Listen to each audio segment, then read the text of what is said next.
आप सभी का स्वागत और अभिनंदन है। वाल्मीकि रामायण में महात्म्य भाग का श्रवण आप लोग कर चुके हैं। आज हम बाल कांड की कथा आरंभ करते हैं। बाल कांड कथा में 77 सर्ग हैं। प्रथम सर्ग की कथा आप सुन रहे हैं अध्यात्म स्टोर द्वारा प्रसारित श्रीमद् वाल्मीकि रामायण कथा। रामायण कथा के इस प्रसंग में महात्म्य भाग आप लोग सुन चुके हैं। वाल्मीकि रामायण के बाल कांड का अब आरंभ हो रहा है। बाल कांड में 77 सर्ग हैं। प्रथम सर्ग की कथा में नारद मुनि वाल्मीकि ऋषि को संक्षेप में रामायण की कथा सुनाते हैं। आइए हम लोग वाल्मीकि रामायण के बाल कांड के प्रथम सर्ग का श्रवण मनन करें। श्री सीतारामचंद्राभ्यां नमः। श्रीमद् वाल्मीकि रामायणं बालकांडं प्रथम सर्गः। नारद का वाल्मीकि मुनि को संक्षेप से श्री रामचरित्र सुनाना। ओम तपः स्वाध्याय निरतं तपस्वी वाग्विदां वरं नारदं परिपप्रच्छ वाल्मीकि मुनिपुंगवम्।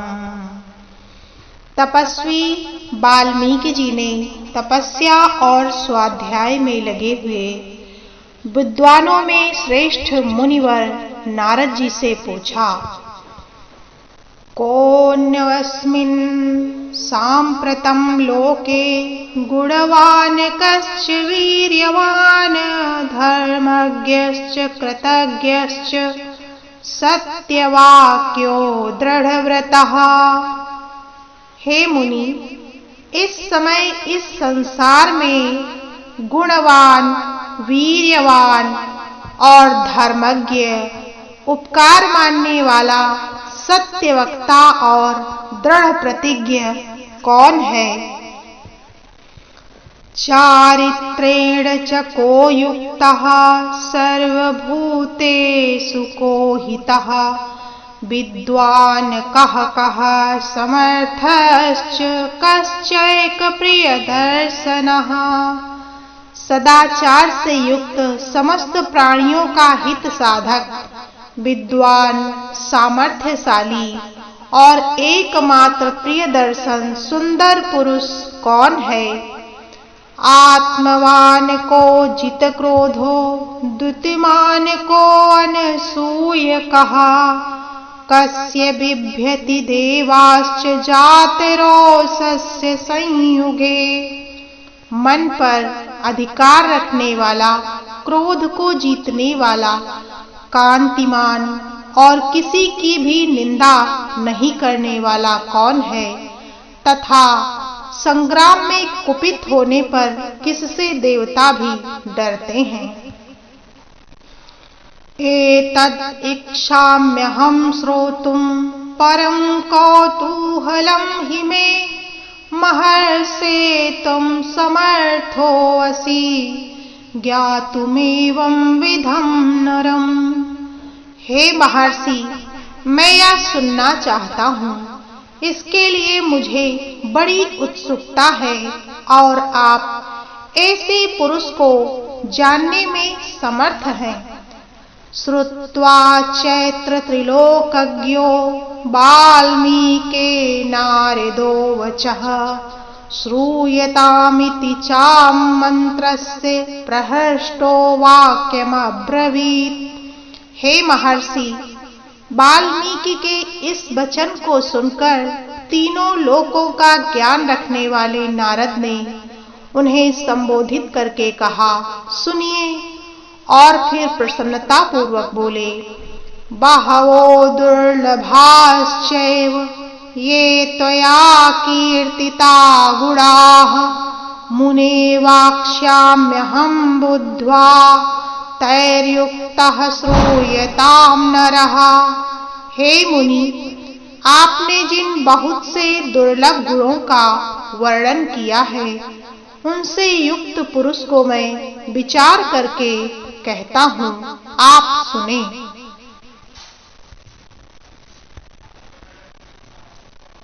इक्ष्वाकुवंश प्रभो रामो नाम जनैः श्रुतः नियतात्मा महावीर्यो द्वितीमान धृतिमान वसी।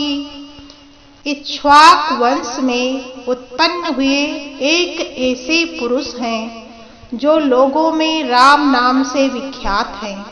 वे ही मन को वश में रखने वाले महाबलवान, कांतिमान, धैर्यवान और जितेंद्रिय हैं।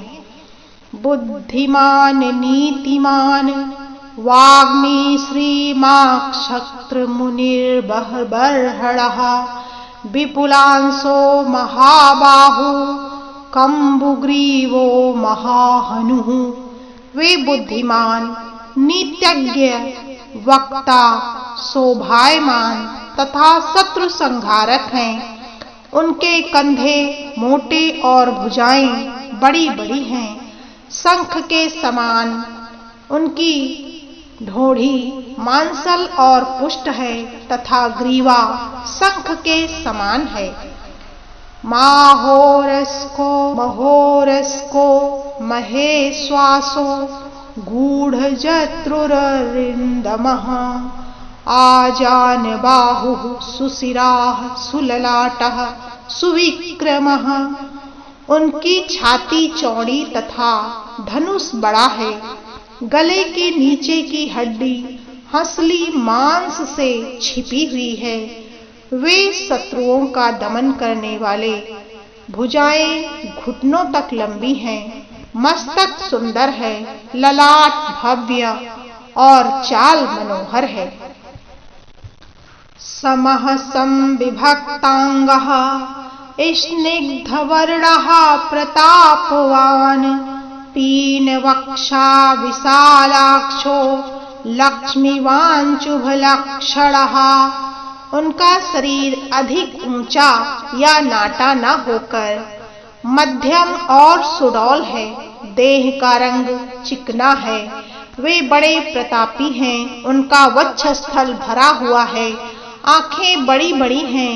वे शोभायमान और शुभ लक्षणों से संपन्न हैं।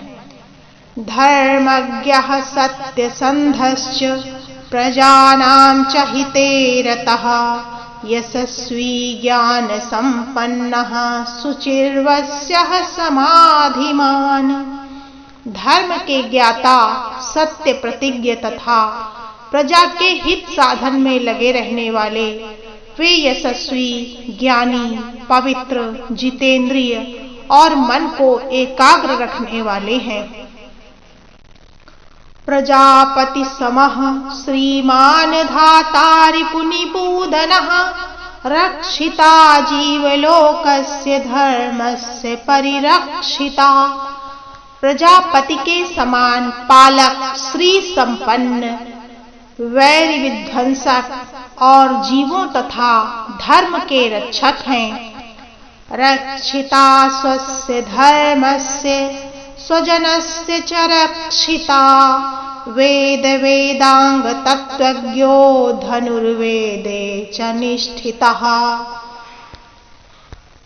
वे स्वधर्म और स्वजनों के पालक, वेद वेदांगों के तत्ववेत्ता तथा धनुर्वेद में प्रवीण हैं। सर्वशास्त्रार्थ तत्वज्ञः स्मृतिमान प्रतिभानवान सर्वलोकप्रियः साधुर्दीनात्मा विचक्षणः। वे अखिल शास्त्रों के तत्वज्ञ, स्मरण शक्ति से युक्त और प्रतिभा संपन्न हैं। अच्छे विचार और उदार हृदय वाले वे श्री रामचंद्र जी बातचीत करने में चतुर तथा समस्त लोकों के प्रिय हैं। सर्वदाभिगतः सद्भिः समुद्रैव सिन्धुभिः आर्यः सर्वसमश्चैव सदैव प्रियदर्शनः। जैसे नदियां समुद्र में मिलती हैं, उसी प्रकार सदा राम से साधु पुरुष मिलते रहते हैं। वे आर्य एवं सब में समान भाव रखने वाले हैं। उनका दर्शन सदा ही प्रिय मालूम होता है। सच सर्वगुणोपेतः कौसल्यानन्दवर्धनः समुद्रैव गाम्भीर्ये धैर्येण हिमवानिवसः।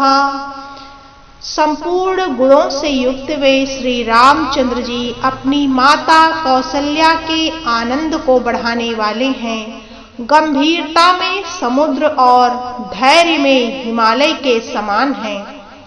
विष्णुना सदृशो वीर्ये सोमवत् प्रियदर्शनः कालाग्नि सदृशः क्रोधे क्षमया पृथ्वी समः घनदेन समस्त्यागे सत्ये धर्म इवापरः।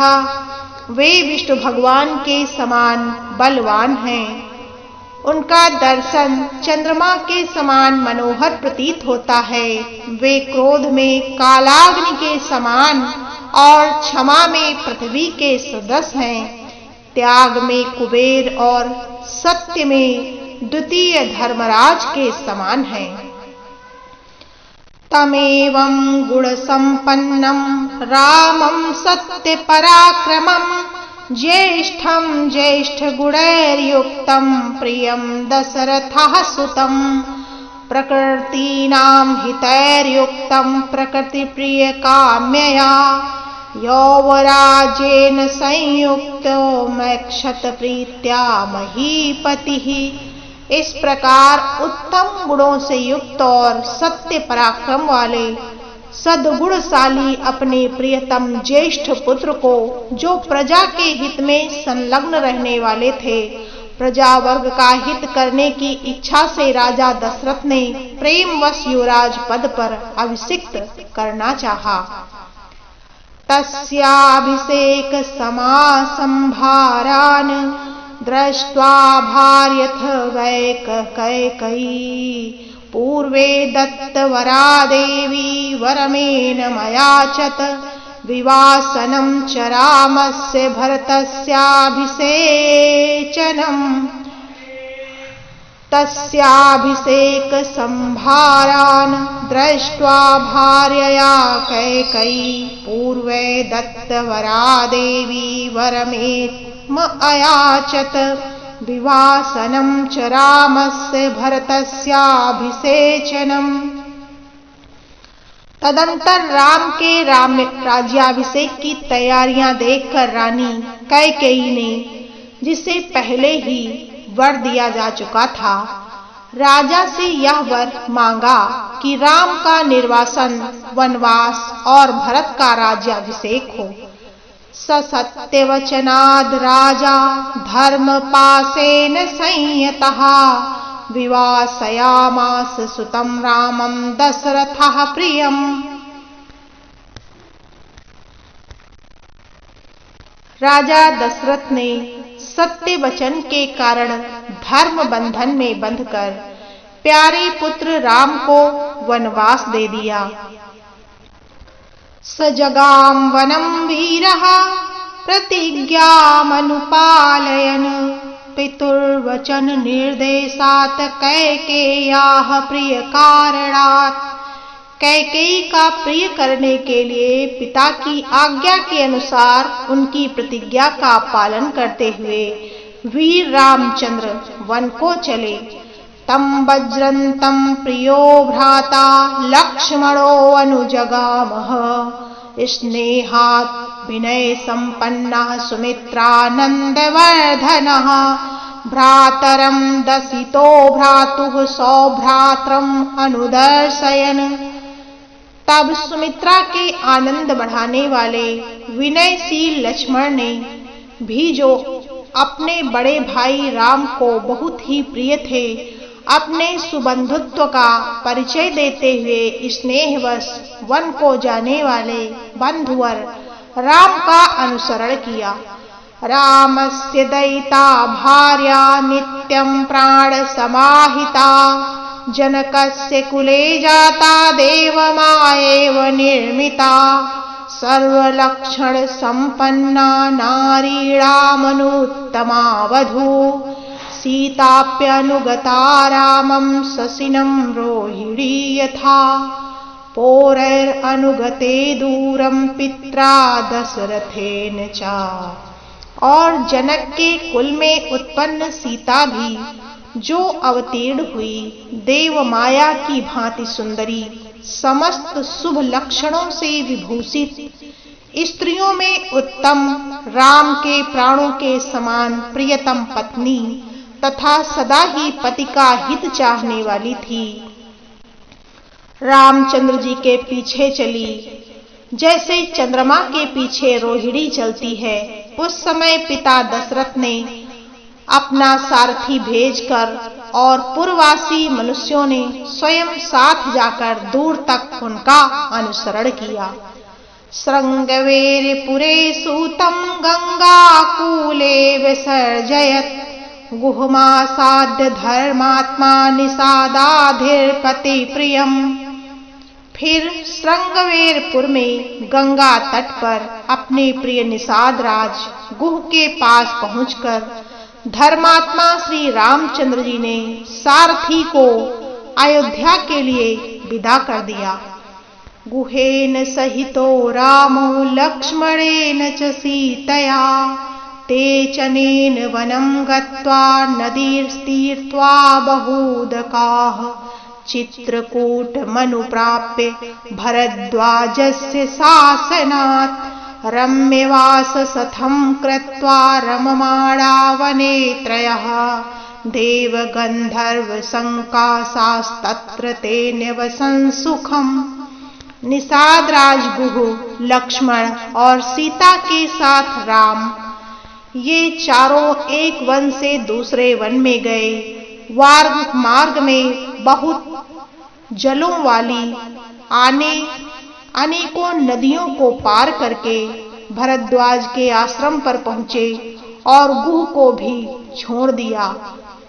भरद्वाज वहीं पर गुहराज को भी छोड़ दिया।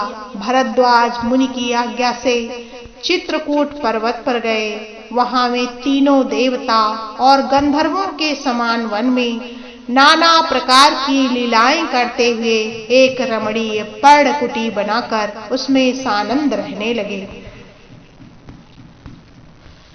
चित्रकूटं गते रामे पुत्र शोकातुरस्तदा, राज्ञा दशरथः स्वर्गे जगाम बिलपन सुतम। राम के चित्रकूट चले जाने पर पुत्र शोक से पीड़ित राजा दशरथ उस समय पुत्र के लिए उनका नाम लेकर विलाप करते हुए स्वर्गगामी हो गए। गते तु तस्मिन् भरतो वसिष्ठ प्रमुखैर्दुजैः, नियुज्यमानो राज्याय नैक्षद राज्यं महाबलः, स जगाम वनं वीरो रामपाद प्रसादकः। उनके स्वर्ग गमन के पश्चात वशिष्ठ आदि प्रमुख ब्राह्मणों द्वारा राज्य संचालन के लिए नियुक्त किए जाने पर भी महाबलशाली वीर भरत ने राज्य की कामना न करके पूज्य राम को प्रसन्न करने के लिए वन की ओर प्रस्थान किया। गत्वा तु स महात्मानं रामं सत्य पराक्रमम्, अयाचद् भ्रातरं राम आर्यभाव पुरस्कृतः, त्वमेव राज्ञा धर्मज्ञ धृति रामं वचो अब्रवीत्। वहां पहुंचकर सद्भावना युक्त भरत जी ने अपने बड़े भाई सत्य पराक्रमी महात्मा राम से याचना की और यूं कहा कि धर्मज्ञ आप ही राजा हो। रामोऽपि परमोदारः सुमुखः सुमह्यायसाः, न चैच्छत पितुरादेशात् राज्यं रामो महाबलः पादुके चास्य राज्याय न्यासं दत्त्वा पुनः पुनः निवर्तयामास ततो भरतं भरताग्रजः। परंतु महान यशस्वी परम उदार प्रसन्न मुख महाबली राम ने भी पिता के आदेश का पालन करते हुए राज्य की अभिलाषा न की और उन भरताग्रज ने राज्य के लिए न्यास चिन्ह रूप में अपनी खड़ाऊ भरत को देकर उन्हें बार बार आग्रह करके लौटा दिया। सकाम मनवाप्येव राम पादावुपप्रसन्न नंदिग्रामे अकरोद् राज्यं रामगमन कालंघ्या। अपनी अपूर्ण इच्छा को लेकर ही भरत ने राम के चरणों का स्पर्श किया और राम के आगमन की प्रतीक्षा करते हुए वे नंदिग्राम में रहकर राज्य करने लगे। गते तु भरते श्रीमान सत्यसंधो जितेन्द्रियः रामस्तु पुनरालक्ष्य नगरस्य जनस्य च तत्रागमनमेकाग्रो दंडकान प्रविवेशः। भरत के लौट जाने पर सत्य प्रतिज्ञ जितेंद्रिय श्रीमान राम ने वहां पर पुनः नागरिक जनों का आना जाना देखकर उनसे वचन के लिए एकाग्र भाव से दंडकारण्य में प्रवेश किया। प्रविश्य तु महारण्यं रामो राजीवलोचनः विराधं राक्षसं हत्वा सरभंगं ददर्शः। सुतीक्ष्णं चाप्यगतस्य च अगस्तस्य भ्रातरं तथा।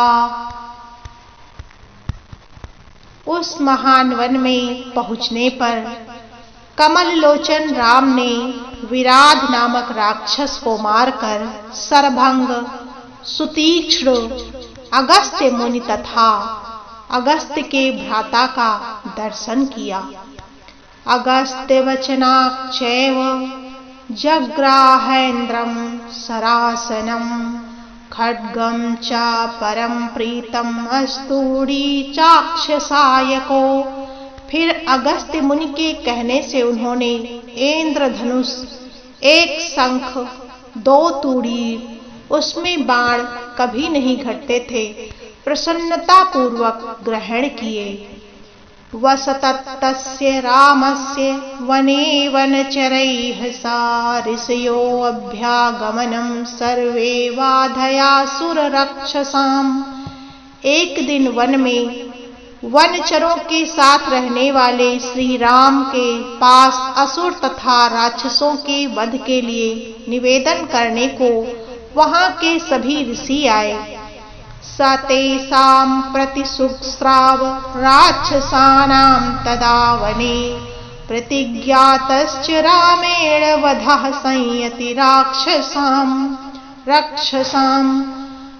ऋषीणाम् अग्निकल्पानां दंडकारण्यवासिनाम्। उस समय वन में श्री राम जी ने दंडकारण्यवासी अग्नि के समान तेजस्वी उन ऋषियों को राक्षसों के मारने का वचन दिया और संग्राम में उनके वध की प्रतिज्ञा की। तेन तत्रैव वसता जनस्थान निवासिनी विरूपिता शूर्पणखा राक्षसी कामरूपिणी। वहां ही रहते हुए श्री राम ने इच्छानुसार रूप बनाने वाली जनस्थान निवासिनी शूर्पणखा नाम की राक्षसी, जो लक्ष्मण द्वारा उसके नाक कान काट कर कुरूप कर दिया गया था। ततः शूर्पणखा वाक्या दुद्युक्तान सर्वरक्षसान् खरं त्रिशिरसं चैव दूषणं चैव राक्षसं निजधान रणे रामस्तेषां चैव पदानुगान्। तब शूर्पणखा के कहने से चढ़ाई करने वाले सभी राक्षसों को और खरदूषण तीसरा तथा उनके पृष्ठपोषक असुरों को सामने युद्ध में राम ने मार डाला। वने तस्मिन् निवसता जनस्थान निवासिनां राक्षसां निहन्तान्यासन सहस्राणि चतुर्दश। उस वन में निवास करते हुए उन्होंने जनस्थानवासी 14,000 राक्षसों का वध किया। ततो सातिवधं श्रुत्वा रावणः क्रोधमूर्छितः सहायं वरयामास मारीचं नाम राक्षसम्। तदंतर अपने कुटुंब का वध सुनकर रावण नाम का राक्षस क्रोध से मूर्छित हो उठा और उसने मारीच राक्षस से सहायता मांगी। वार्यमाणः सुबहुसौ मारीचेन स रावणः न विरोधो बलवता क्षमो रावण तेन ते। अनादृत्य तु तदात्वाक्यं रावणः कालचोदितः जगाम सह मारीचस्य अस्तस्याश्रमपदं तथा। यद्यपि मारीच ने यह कहकर कि रावण उस बलवान राम के साथ तुम्हारा विरोध ठीक नहीं है, रावण को अनेकों तरह से समझाया, किंतु काल की प्रेरणा से रावण ने मारीच के वाक्यों को टाल दिया और उसके साथ ही राम के आश्रम पर गया। तेन माया विना दूरम अपवाह्य नृपात्मजो जहार भार्यो रामस्य गृधम हत्वा जटायुसम। मायावी मारीच के द्वारा उसने दोनों राजकुमारों को आश्रम से दूर हटा दिया और स्वयं राम की पत्नी सीता का अपहरण कर लिया। जाते समय मार्ग में विघ्न डालने के कारण उसने जटायु नामक गीध का भी वध किया। गृधं च निहतं दृष्ट्वा अपहृतां श्रुत्वा च मैथिलीं राघवः शोक संतप्तो विललापाकुलेन्द्रियः।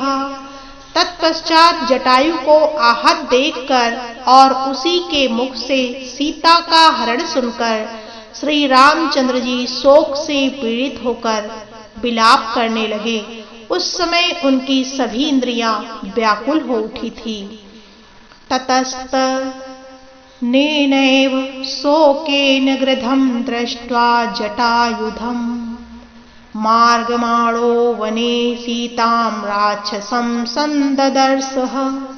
कबन्धं नाम रूपेण विकृतं घोरदर्शनं तं निहत्य महाबाहुर्ददाह स्वर्गतश्च सः।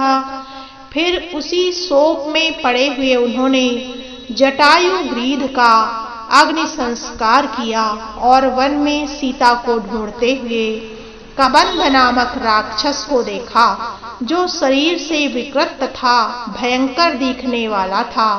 महाबाहु राम ने उसे मारकर वहीं पर उसका दाह किया, अतः वह स्वर्ग को चला गया। सचा अस्य कथयामास सबरीं धर्मचारिणीं श्रमाणां धर्म निपुणां अभिगच्छेति राघव। जाते समय उसने राम से धर्मचारिणी सबरी का पता बतलाया और कहा, रघुनंदन आप धर्मपरायणा सन्यासिनी सबरी के आश्रम पर जाइए। सो अभ्यगक्ष महातेजाः सबरीं शत्रुसूदनः सबर्या पूजितः सम्यग् रामो दशरथात्मजः। शत्रुहंता महान तेजस्वी दशरथ कुमार राम सबरी के यहाँ गए और उसने इनका भली भांति पूजन किया। पंपा तीरे हनुमता संगतो वानरेणः हनुमच्च अन्याश्चैव सुग्रीवेण समाहतः। फिर वे पंपा सर के तट पर हनुमान नामक वानर से मिले और उन्हीं के कहने से सुग्रीव से भी मेल किया। सुग्रीवाय च तत्सर्वे संसद्रामो महाबलः श्रामिदतस्त यथावृत्तं सीतयाश्च विशेषतः।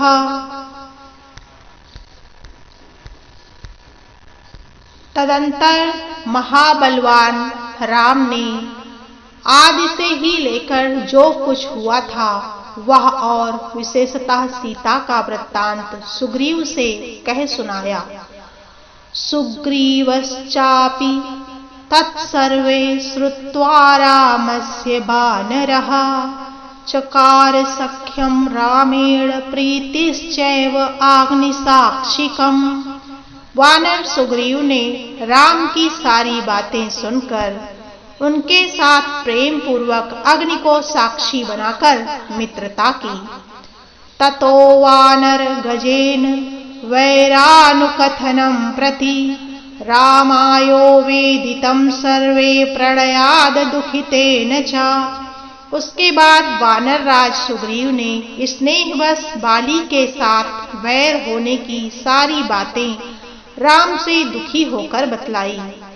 प्रतिज्ञातं च रामेण तदा बालिवधं प्रति बालिनश्च बलं तत्र कथयामास वानरः सुग्रीवः शंकितश्चास्त्रिद्यं वीरेण राघवे।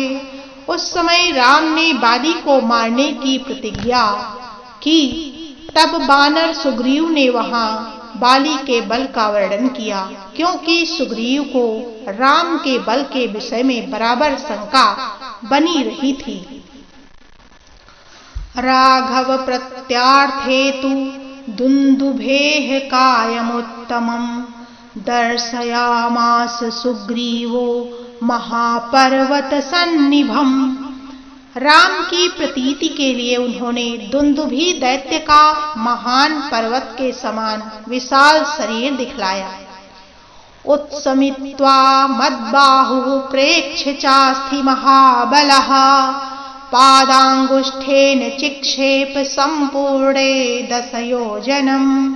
महाबली महाबाहु श्री राम ने तनिक मुस्कुराकर अस्थि समूह को देखा और पैर के अंगूठे से उसे योजन भर दूर फेंक दिया।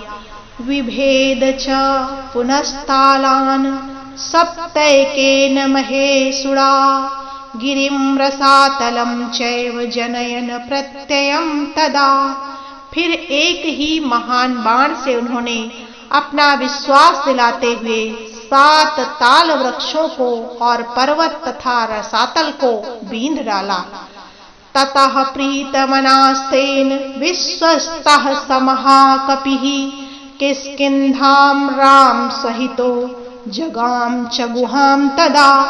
तदंतर राम के इस कार्य से महाकपि सुग्रीव मन ही मन प्रसन्न हुए और उन्हें राम पर विश्वास हो गया। फिर वे उनके साथ किष्किंधा गुहा में गए।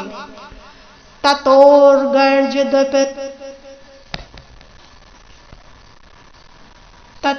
अगर्जद्वरिवरः सुग्रीवो हेम पिंगलः तेन नादेन महता निर्जगाम हरीश्वरः अनुमान्य तदा तारां सुग्रीवेण समाहतः निजधान च तत्रैनं शरणैकेन राघवः। वहां पर सुवर्ण के समान पिंगल वर्ण वाले वीरवर सुग्रीव ने गर्जना की। उस महानाद को सुनकर वानर राज बाली अपनी पत्नी तारा को आश्वासन देकर तत्काल घर से बाहर निकला और सुग्रीव से भिड़ गया। वहां राम ने बाली को एक ही बाण से मार गिराया। ततः सुग्रीव वचनाद्वत्वा बालिनमाहवे सुग्रीवमेव तदाज्ञे राघवः प्रत्यपादयत्। सुग्रीव के कथनानुसार उस संग्राम में बाली को मारकर उसके राज्य पर राम ने सुग्रीव को बैठा दिया। सच सर्वान् समानीय वानरान् वानर सभः दिशः प्रस्यापयामास दिक्षुर्जनकात्मजाम। तब उन वानर राज ने भी सभी वानरों को बुलाकर जानकी का पता लगाने के लिए उन्हें चारों दिशाओं में भेजा। ततो गृध्रस्य वचनात् संपाते हनुर्मान बली शतयोजन विस्तीर्णे पुप्लुवे लवणारवम्। तत्पश्चात सांप्रति नामक गृध्र के कहने से बलवान हनुमान जी 100 योजन विस्तार वाले छार समुद्र से कूदकर लांघ गए। तत्र लंकां समासाद्य पुरीं रावण पालितां ददर्श सीतां ध्यायन्तीं शोकवनिकां गतां। वहां रावण पालित लंकापुरी में पहुंचकर उन्होंने अशोक वाटिका में सीता को चिंतामग्न देखा। निवेदयम् हित्वा अभिज्ञानं प्रवृत्तिं विनिवेद्य च समाश्वास्य च वैदेहीम् आदर्यामास तोरणम्। तब उन विदेह नंदिनी को अपनी पहचान देकर राम का संदेश सुनाया और उन्हें सांत्वना देकर उन्होंने वाटिका का द्वार तोड़ डाला। पंचसेनाग्रगान हत्वा सप्तमन्त्रिसुतानपि सूरमक्षं च निक्षिप्य ग्रहणं समुपागमत। फिर 5 सेनापतियों और 7 मंत्री कुमारों की हत्या करके वीर अक्षय कुमार की भी कचूमर निकाली। उसके बाद जानबूझकर पकड़े गए। अन्नेत्रोणं मुक्तं आत्ममानं ज्ञात्वा पैतापहादवरात् अर्षयन् राक्षसान् वीरो यन्त्रस्तान् यद्रक्षया। ब्रह्मा जी के वरदान से अपने को ब्रह्मपाश से छूटा हुआ जानकर भी वीर हनुमान जी ने अपने बांधने वाले उस राक्षसों का अपराध स्वेच्छानुसार सह लिया। ततो दग्ध्वा पुरीं लंकामृते सीतां च मैथिलीं रामाय प्रियमाख्यातुं पुनरयाम्यहाम कपिः। तत्पश्चात मिथिलेश कुमारी सीता के स्थान के अतिरिक्त समस्त लंका को जलाकर वे महाकपि हनुमान जी राम को प्रिय संदेश सुनाने के लिए लंका लौट आए। सो अभिगम्य महात्मानं कृत्वा रामं प्रदक्षिणं निवेदयत् मे आत्मा दृष्टास्मीतेति तत्त्वतः। अपरिमित बुद्धिशाली हनुमान जी वहां जाकर महात्मा राम की प्रदक्षिणा करके यूं सत्य निवेदन किया, मैंने सीता माता का दर्शन किया है। ततः सुग्रीव सहितो गत्वा तीरं महोदधेः समुद्रं क्षोभयामास शरैरादित्य सन्निभिः। इसके अनंतर सुग्रीव के साथ भगवान राम ने महासागर के तट पर जाकर सूर्य के समान तेजस्वी वाणों से समुद्र को क्षुब्ध कर दिया। दर्शयामास चात्माजं समुद्रः सरितां पतिः समुद्रवचनांचैव नलं सेतुं कारयत्। तब नदीपति समुद्र ने अपने को प्रकट कर दिया। फिर समुद्र के ही कहने से राम ने नल के पुल का निर्माण कराया। नल से पुल का निर्माण कराया। तेन गत्वा पुरीं लंकां हत्वा रावणमाहवे रामः सीताम् अनुप्राप्य परां वीणामुपागहतः। उसी पुल से लंकापुरी में जाकर रावण को मारा। फिर सीता के मिलने पर राम को बड़ी लज्जा हुई। तामुवाच ततो रामः परुषं जनसंसदि अमृष्यमाणास सीता विवेश ज्वलनं सती। तब भरी सभा में सीता के प्रति वे मर्मभेदी वचन कहने लगे। उनकी इस बात को न सह सकने के कारण साध्वी सीता अग्नि में प्रवेश कर गई। ततो अग्निवचनात् सीतां ज्ञात्वा विगत कल्पमास कल्मषां कर्मणा तेन महता त्रैलोक्यं सचराचरम् सदेवर्षिगणं तुष्टं राघवस्य महात्मनः। इसके बाद अग्नि के कहने से उन्होंने सीता को निष्कलंक माना। महात्मा श्री रामचंद्र जी के इस महान कर्म से देवता और ऋषियों सहित चराचर त्रिभुवन संतुष्ट हो गया। बभौ रामः संप्रहष्टः पूजितः सर्वदेवतैः अभिषिच्य च लंकायां राक्षसेन्द्रं विभीषणं कृत्यस्तदा रामो विज्वरः प्रमुमोदः। फिर सभी देवताओं से पूजित होकर राम बहुत ही प्रसन्न हो गए और राक्षस राज विभीषण को लंका के राज्य का अभिषिक्त करके कृतार्थ हो गए। उस समय निश्चिंत होने के कारण उनके आनंद का ठिकाना न रहा। देवताभ्यो वरं प्राप्य समुत्थाप्य च वानरान् अयोध्यां प्रस्थितो रामः पुष्पकेण सुहृदकृतः। यह सब हो जाने पर राम देवताओं से वर पाकर और मरे हुए बानरों को जीवन दिलाकर अपने सभी साथियों के साथ पुष्पक विमान पर चढ़कर अयोध्या के लिए प्रस्थित हुए।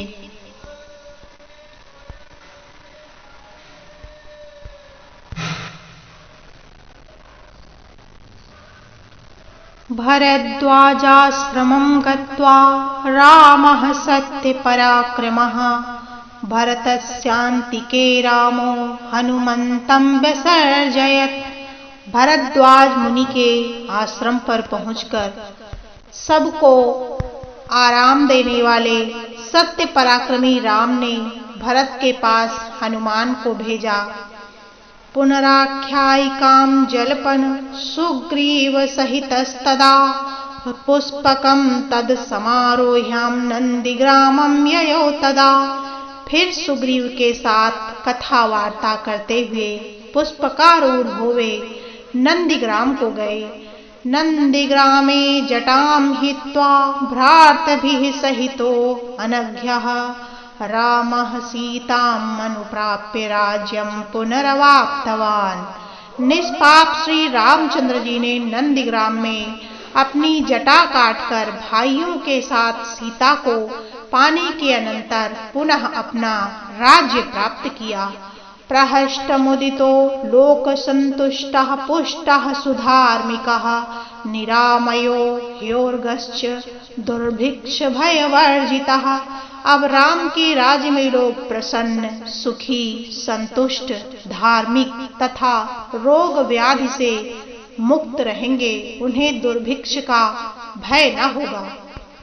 न पुत्र मरणं केचिद् द्रक्ष्यन्ति पुरुषाः क्वचित् नार्याश्च विधवा नित्यं भविष्यन्ति पतिव्रता। कोई कहीं भी अपनी पुत्र की मृत्यु नहीं देखेंगे, विधवा न होंगी, सदा ही पतिव्रता होंगी। न चाग्निजं भयं किंचित् अन्नाप्सुम् अंजनितं जन्तवः न वातजं भयं किंचित् नापि ज्वरकृतं तथा। आग लगने का किंचित भी भय न होगा, कोई प्राणी जल में नहीं डूबेगा, वात और ज्वर का भय थोड़ा भी नहीं रहेगा। न चापि क्षुध्यं तत्र न तस्कर भयं तथा नगराणि च राष्ट्राणि धनधान्ययुतानि च नित्यं प्रमुदितः सर्वे यथा कृतयुगे तथा। क्षुधा तथा चोरी का डर भी जाता रहेगा। सभी नगर के वासी और राष्ट्र धन धान्य संपन्न होगा। सत्य युग की भांति सभी लोग सदा प्रसन्न रहेंगे। अश्वमेघ ततैरिष्टां तथा बहु सुवर्णकैः गवां कोट्ययुतं दत्त्वा विद्वद्भयोर्विधिपूर्वकम् असंख्येयं धनं दत्त्वा ब्राह्मणेभ्यो महायशाः राजवंशाक्षतगुणान् स्थापयिष्यति राघवः। चतुर्वर्णे च लोकेऽस्मिन् स्वे स्वे धर्मे नियोक्ष्यति। महायशस्वी राम बहुत से सुवर्णों की दक्षिणा वाले 100 अश्वमेघ यज्ञ करेंगे। उनमें विधि पूर्वक विद्वानों को 10,000 करोड़ 1 खरब गौ और ब्राह्मणों को अपरिमित धन देंगे। 100 गुने राजवंशों की स्थापना करेंगे। संसार में चारों वर्णों को वे अपने अपने धर्म में नियुक्त रखेंगे। 10 वर्ष सहस्राणि 10 वर्ष शतानि च रामो राज्यमुपासित्वा ब्रह्मलोकं प्रयास्यति। फिर 11,000 वर्षों तक राज्य करने के अनंतर श्री रामचंद्र जी अपने परम धाम को पधारेंगे। इदं पवित्रं पापघ्नं पुण्यं वेदैश्च सम्मितं ह्यः पठेद् रामचरितं सर्वपापैः प्रमुच्यते। वेदों के समान पवित्र पापनाशक और पुण्यमय इस रामचरित्र को जो पढ़ेगा वह सब पापों से मुक्त हो जाएगा। एतद् आख्यानमायुष्यं पठन् रामायणं नरः सुपुत्र पौत्रः सगणः प्रेत्य खर्गे महीयते। आयु बढ़ाने वाली इस रामायण कथा को पढ़ने वाला मनुष्य मृत्यु के अनंतर पुत्र पौत्र तथा अन्य परिजन वर्ग के साथ ही स्वर्गलोक में प्रतिष्ठित होगा। पठन द्विजो वार्गशभ त्वमीयात् स्यात् क्षत्रियो भूमिपतित्वमीयात् वणिज्जनः पर्णफलत्वमीया जनस्य शूद्रोऽपि महत्त्वमीयात्। इसे ब्राह्मण पढ़े तो विद्वान हो, क्षत्रिय पढ़ता है तो पृथ्वी का राज्य प्राप्त करे, वैश्य को व्यापार में लाभ हो और शूद्र की भी प्रतिष्ठा प्राप्त करे। इत्यार्षे श्रीमद् रामायणे वाल्मीकिये आदिकाव्ये बालकांडे प्रथमा सर्गः। इस प्रकार श्री वाल्मीकि निर्मित आर्ष रामायण आदि काव्य के बालकांड में पहला सर्ग पूरा हुआ।